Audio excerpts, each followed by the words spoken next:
Hari ini kita akan membahas update daripada trendline yang Anda sudah pelajari di DVD Ultimate. Trendline kali ini kita akan langsung mencoba pada real life market dan mudah-mudahan bisa memberikan Anda gambaran atau refreshment bagaimana caranya kita memilih swing high dan swing low untuk kita jadikan sebagai trendline reference ya. Dengan adanya trendline diharapkan kita juga bisa terbantu untuk entry di time frame yang lebih kecil.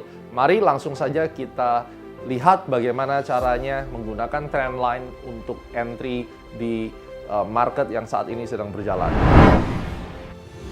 Oke, langsung saja kita akan mencoba studi kasus untuk trendline pada CAD/JPY. Nah, kita sekarang melihat bahwa tren sedang sangat trending sekali. Pada saat kita sudah melihat tren trending sekali, maka kita ingin melakukan sell, dan tentunya sell itu pada saat harga kembali kepada dynamic resistance ya, seperti yang saya sudah gambarkan. Nah, bagaimana caranya mengaplikasikan trendline ketika kita asumsikan harga belum terjadi ya, tentunya waktu market sedang terbentuk korektif seperti ini.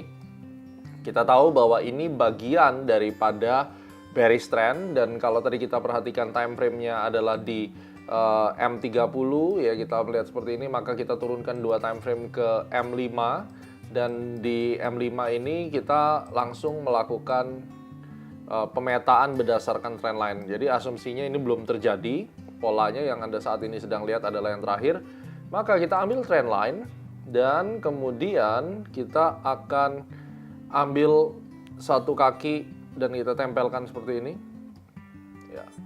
Ketika kita sudah tempelkan, begitu dia break, karena ini M5 sudah final ya, begitu dia break dan tutup di bawah trendline ini, maka kita akan bersiap-siap untuk melakukan sell ya.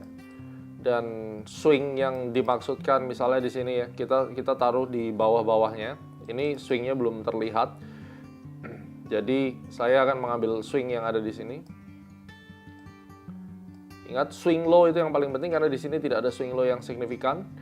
Tapi swing low yang di sini ini merupakan swing low yang referensinya cukup kuat. Oke, begitu nanti dia tembus di bawah daripada trendline ini, disinilah kita akan melakukan sell ya. Nah, ketika kita perhatikan pergerakan harga jelas menembus daripada trendline ini langsung kita sell ketika dia tembus. Dan di sini juga ada support yang kita sebut sebagai classic support.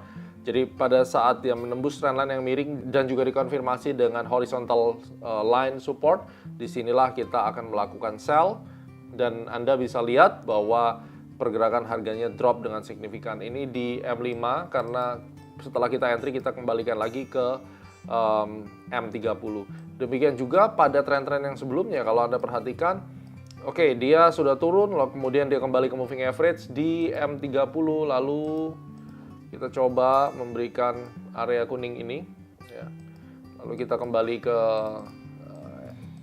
simulasinya. Nah, misalnya dia udah kembali ke sini ya. Apa yang harus kita lakukan di sini, kita cari ini kakinya. Ini belum ketemu ya, belum ketemu support. Nah, begitu kita ketemu support di sini, kita lihat ini mulai ada pelemahan, dan begitu dia tembus tutup di bawah ya. Ini udah pertanda ada lower high, dia tembus, kita akan sell.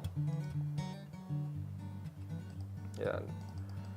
Ini kan referensi swing low-nya, jadi aman nggak nih kita sell-nya?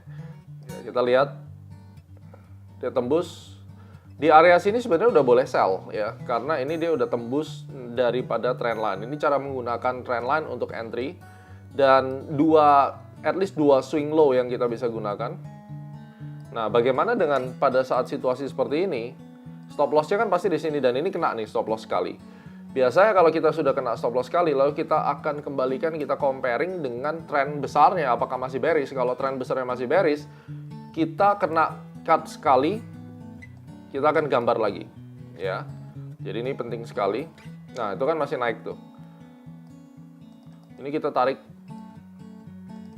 kita kena cut sekali, tidak ada swing di sini, maka saya akan terus menggunakan referensi ini. Ini candlenya terus turun ke bawah dan di break. saya sell lagi, oke. Maka kali ini stop loss-nya adalah di atas. Ini saya sell lagi, boom, dan langsung drop ke bawah. Jadi di dalam trading kali ini kita stop loss 1 kali, dan kita kembali ke time frame yang lebih besar, yakni katakan itu kembali ke M30 sebagai induknya. Selama dia masih dalam kondisi bearish, kita akan sell yang kedua kali dan itu akan mengcover kerugian kita. Oke? Jadi inilah cara menggunakan trendline untuk entry di time frame yang lebih kecil. Nah, sekarang kita sudah tahu trendline ternyata bisa menjadi referensi untuk kita entry di market dan juga menggunakan time frame yang lebih kecil. Diharapkan dengan menggunakan trendline ini kita lebih objektif dan kita tahu cara entry yang baik itu bagaimana. Setelah melakukan trend analysis, akhirnya kita bisa masuk ke market, turunkan time frame, gunakan trendline, kita tahu kapan trend itu akan kembali ke arah yang seharusnya setelah mengalami koreksi. Nantikan update Ultimate dan pastikan Anda terus mendukung DVD Ultimate dengan terus membeli original DVD karena Anda akan mendapatkan update yang luar biasa. Sukses selalu.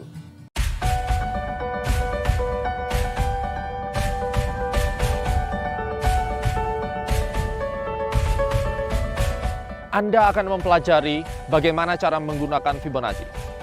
Fibonacci adalah alat ukur. Untuk menggunakan alat ukur, Anda harus tahu apa yang akan diukur.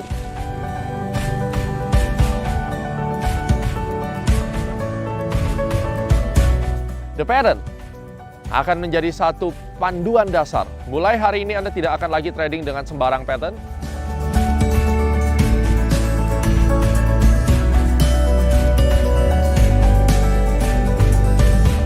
Bayangkan kalau Anda bisa mengetahui kemana harga akan bergerak, berapa profit yang Anda akan dapatkan.